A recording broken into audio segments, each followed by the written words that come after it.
ಅಣ್ಣ ಹಂಗೆ ಚಿಕ್ಕೋಲ್ರಟ್ಟಿದೊಂದು ಅದು ಸ್ವಲ್ಪ ಆಗ್ಭಾಗದಲ್ಲೇ ಪ್ರಾಬ್ಲಮ್ ಆಗಿದೆ. ಚಿಕ್ಕೋಲ್ರಟ್ಟಿನೊಂದು ಸಮಸ್ಯೆ ನಮ್ದು ಮಾಚೋಳಿ ಕಾಲಕ್ಕೆ ಹೆಬ್ಬಾಳ ಬರ್ತದಣ್ಣ. ಆ ಕಡೆ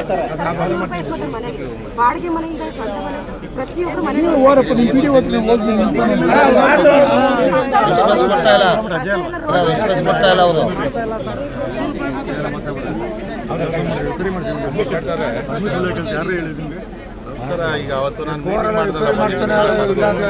ಕುಡಿಯೋ ನೀರು ಸ್ವಲ್ಪ ನೋಡ್ರಿ ಅಂತೇಳಿ ಈಗ ಮಾಚೋಳ್ಳಿ ವಾರ್ಡ್ 3 ತಿಂಗಳಾಗೈತಂತಲ್ಲ ಕೆಬ್ಬೆಹಳ್ಳದಲ್ಲಿ ನೀರು ಬಿಟ್ಟು ಯಾರು ಅಟೆಂಡ್ ಮಾಡ್ತಾರೆ? ವಿಡಿಯೋ ರಜಾ ಹಾಕೊಂಡು ಯಾರ ಕೈಲಿ ಸಿಗೋದಿಲ್ಲ ಅಂತಲ್ಲ, ಜನ ಇಲ್ಲ. ಇಮ್ಮಿಡಿಯೇಟ್ ನಾನು ಅವತ್ತು ಹೇಳಿದ್ದೇನು, ಏನು ಕೆಲಸ ಮಾಡಬೇಡ್ರಿ, ಕುಡಿಯೋ ನೀರು ನೋಡ್ಕೊಡ್ರಿ ಅಂತ. ನೋಡೋದು ಇಮಿಡಿಯೇಟ್ ನೋಡ್ರಿ, ಅಟೆಂಡ್ ಮಾಡ್ರಿ. ಆಮೇಲೆ ಅದೇನು ವಾಟರ್ ಮ್ಯಾನೆಲ್ಲ ತೆಗೆದಾಕೋರಲ್ಲ ನೋಡ್ರಿ, ಇದೊಂದು ಅಟೆಂಡ್ ಮಾಡ್ತೀರಾ?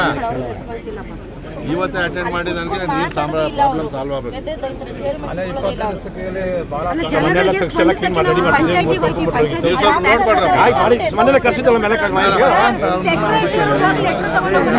ನೋಡ್ಕೊಡ್ರಿ